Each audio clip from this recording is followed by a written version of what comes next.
Shalom, puji Tuhan, saudara, selamat pagi.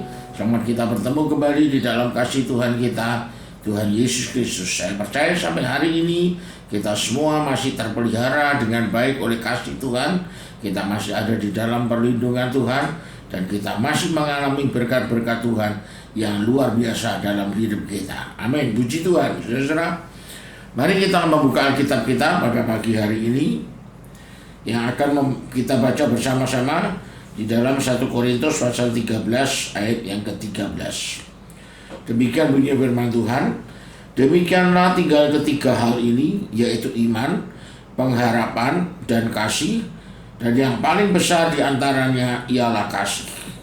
Ya, saudara-saudara, judul firman Tuhan hari ini adalah tinggal dan berkata dalam kasih. Puji Tuhan, saudara-saudara.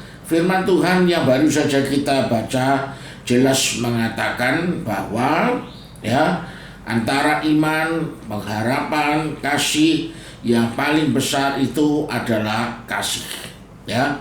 Dengan kata lain, dari ketiga hal tersebut, iman, pengharapan, dan kasih, yang paling utama, yang paling perlu untuk dicari oleh setiap kita anak-anak Tuhan adalah kasih. Amin, saudara. Tapi sayang sekali, saudara, banyak orang itu yang salah mengartikan bahwa kasih itu adalah kasih terhadap sesama, sesama manusia. Padahal kalau kita membaca di dalam terjemahan bahasa aslinya, di situ dikatakan kasih agape, kasih agape. Kasih agape itu apa, saudara? Kasih agape itu adalah bentuk kasih yang paling besar. Kasih agape itu mengacu pada kasih yang penuh pengorbanan, kasih yang murni, yang tulus, dan tidak meminta imbalan. Nah, pertanyaannya sekarang begini, siapa yang bisa memberi kasih agape itu? Apakah kita manusia yang masih hidup di dalam daging? Tentunya bukan, saudara. Kasih agape itu hanya Tuhan yang bisa memberi. Sekali lagi saya katakan, kasih agape itu hanya bisa diberikan oleh Tuhan kepada kita semua. Manusia tidak bisa. Saudara. Jadi kalau saya artikan agape itu adalah bentuk cintanya Tuhan kepada kita anak-anaknya. Bentuk cintanya Tuhan kepada kita anak-anaknya. Jadi sesuai dengan ayat tadi, yang paling besar, yang paling utama, yang paling penting itu adalah kasih agape. Kasih agape. Tanpa kita menyadari bahwa kita ini dicintai oleh Tuhan, iman dan pengharapan itu tidak akan pernah muncul. Saudara, bagaimana saudara bisa beriman, pekerjaan saudara dilancarkan, bagaimana saudara beriman kalau rumah tangga saudara dipelihara oleh Tuhan, bagaimana saudara bisa beriman kalau pekerjaan saudara diberkati oleh Tuhan, tanpa saudara percaya kepada Tuhan. Jadi saya katakan, kalau saudara tidak percaya kepada Tuhan, mustahil saudara beriman kepada Tuhan. Karena semua itu datangnya dari Tuhan. Kita membaca di dalam Injil Matius pasal 7 ayat 11. Jadi jika kamu yang jahat tahu memberi pemberian yang baik kepada anak-anakmu, apalagi Bapamu yang di sorga, Ia akan memberikan yang baik kepada mereka yang meminta kepadanya. Saya sebagai seorang ayah, tapi saya juga sebagai seorang opa. Saya punya anak, tapi saya juga punya cucu. Saya sangat mengasihi mereka. Saya sangat mengasihi anak-anak saya sangat mengasihi cucu saya. Kalau saya sebagai ayah duniawi saja begitu mencintai mereka, begitu mengasihi mereka, dikatakan ayat tadi, apalagi Bapamu yang di surga. Betapa besar cintanya untuk kita semua. Amin, saudara. Kisah tentang seorang kusta yang datang kepada Tuhan untuk minta disembuhkan oleh Tuhan menggambarkan betapa Yesus itu sangat mencintai kita. Ya, bayangkan saudara, dalam hukum Taurat itu gak boleh kita memegang orang yang sakit kusta. Dan orang sakit kusta itu sangat diharamkan untuk berada di daerah yang banyak kerumunan orang. Ketika dia berada di area publik, dia harus berteriak najis, najis, supaya orang yang di sekitarnya menjauhkan diri dari si orang kusta ini. Saudara bisa bayangkan kalau saudara berada di posisi orang sakit kusta ini. Mungkin orang ini punya anak, ya, tapi dia diharamkan untuk menyentuh anaknya. Mungkin dia punya keluarga, ya, seperti saya juga punya anak dan cucu, tapi tidak boleh tinggal serumah dengan mereka karena sakit kustanya. Saudara bisa bayangkan betapa sangat merindukan sentuhan dan pelukan dari orang-orang yang dikasihi oleh orang kusta ini. Dia merindukan pelukan dari anaknya, ya, dari keluarga yang dikasihinya. Saudara bisa bayangkan betapa pedih hatinya ketika dia tidak bisa memeluk dan mencium anaknya sendiri. Tapi firman Tuhan mencatat dengan jelas, Yesus mengulurkan tangannya dan menyentuh dia, ya. Satu pribadi yang sangat mencintai orang kusta ini, menunjukkan betapa besar kasihnya. Dia menyentuh orang kusta ini dan langsung orang kusta ini sembuh. Betapa besar kasihnya Tuhan bagi kita semua. Amin, saudara. Nah, ketika kita hidup sehari-hari, apa yang menjadi dasar hati kita? Berharap pada penerimaan orang lain, kita berharap pada uang orang lain, kita berharap pada kasihnya orang lain, atau kita menaruh harapan pada cintanya Tuhan yang begitu besar buat kita semua. Dalam 2 Korintus pasal 9 ayat yang ke-10 mengatakan bahwa dia menyediakan semuanya untuk kita karena begitu besar cintanya untuk kita. Mari kita baca, ya. Ia yang menyediakan benih bagi penabur dan roti untuk dimakan. Ia juga yang akan menyediakan benih bagi kamu dan melipat gandakannya dan menumbuhkan buah-buah kebenaranmu. Amin, saudara. Ya, dikatakan di situ disediakan, dilipat gandakan, dan ditumbuhkan. Itu janji Tuhan buat kita semua. Ya, mungkin saudara berpikir begini, loh Pak Budi, kok kita tinggal terima enaknya saja? Iya, karena semua yang tidak enak, yang sulit, itu sudah ditanggung Tuhan 2000 tahun yang lalu. Sudah ditanggung Yesus 2000 tahun yang lalu lewat kematiannya. Semua bagian-bagian yang tidak enak, semua bagian-bagian yang sulit, ya, yang sakit, semua itu sudah dipikul oleh Yesus, ditanggung oleh Yesus, ditebus oleh Yesus dengan satu alasan, Dia mencintai kita semua. Amin. Jadi tugas kita ngapain, saudara, setelah kita menyadari cinta Tuhan untuk kita? Yang pertama, ya, tinggal dalam kasih-Nya. Yang saya maksud tinggal adalah kita menyerahkan, ya, dan berserah dan beristirahat dalam kasih-Nya Tuhan.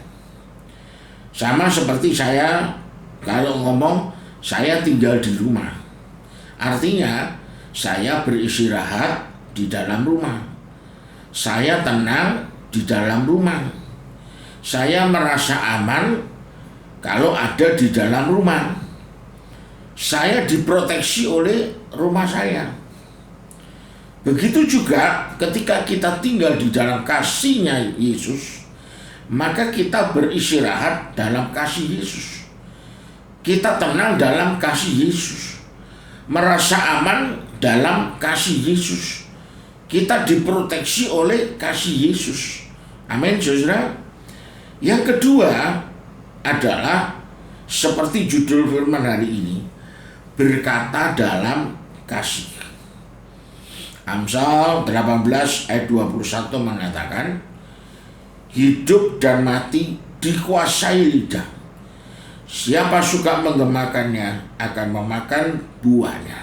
Kalau saudara suka menggemakan yang buruk, ya saudara akan makan buahnya. Tapi kalau saudara suka menggemakan kasih dan kehidupan, ya saudara akan makan buahnya juga. Budaya di dunia ini adalah suka menggemakan yang buruk. Ya, mulai dari berita, broadcast, suka menggosipkan orang lain, menghakimi orang lain, ya, saudara, dan lain-lain. Iblis itu suka sekali kalau kita menggemakan yang buruk. Tapi iblis juga tahu bahwa dia tidak punya kuasa dalam perkataannya. Yang punya kuasa dalam perkataan itu kita, ya. Jadi akhirnya yang bisa iblis lakukan adalah dia menghasut kita dengan pikiran atau sugesti yang buruk. Iblis hanya bisa menyerang di situ. Ketika kita punya pikiran-pikiran buruk atau sugesti yang buruk, kita jadi memperkatakan hal-hal yang buruk, menghina orang lain, menghakimi orang lain, atau parahnya menghina suami atau istri kita, atau mengutuki situasi dan lain sebagainya. Jadi ketika ada sugesti atau pikiran buruk yang menyerang kita, ingat, jangan diperkatakan. Ya, jangan diperkatakan. Karena iblis ingin untuk kita ini memperkatakan. Iblis kepingin kita menghakimi orang lain, menyumpahi yang buruk, mengutuki situasi dan lain-lain. Itu yang iblis mau. Tapi yang bisa dia lakukan hanya memberi pikiran atau sugesti. Nah, ketika kita berpikir yang buruk, itu sangat manusiawi. Tapi sekali lagi saya ingatkan, jangan diperkatakan. Justru ketika kita mengalami situasi buruk atau kita sedang berpikir yang buruk, mari kita coba kembali pada prinsip nomor 1 tadi, tinggal dalam kasih-Nya, tenang dan berserah kepada Tuhan. Setelah itu saudara boleh lawan situasi atau pikiran buruk itu dengan memperkatakan yang baik, memperkatakan kehidupan. Ya, saudara. Contohnya ketika saudara lagi seret ekonomi, ya, misalkan situasi tidak mengenakan, saudara mungkin jadi khawatir, saudara bingung, pikiran saudara suntuk, jenuh, stres, ya toh? Dan saya katakan itu wajar dan manusiawi. Tapi coba kita kembali kepada prinsip yang pertama tadi, tinggal dalam kasih-Nya. Ya, tinggal dalam kasih-Nya. Jadi ketika saudara bingung tentang ekonomi saudara, saudara tenang dulu. Ya, percaya bahwa Tuhan tidak akan membiarkan anak yang dikasihinya tidak bercukupan. Ya, itu saudara.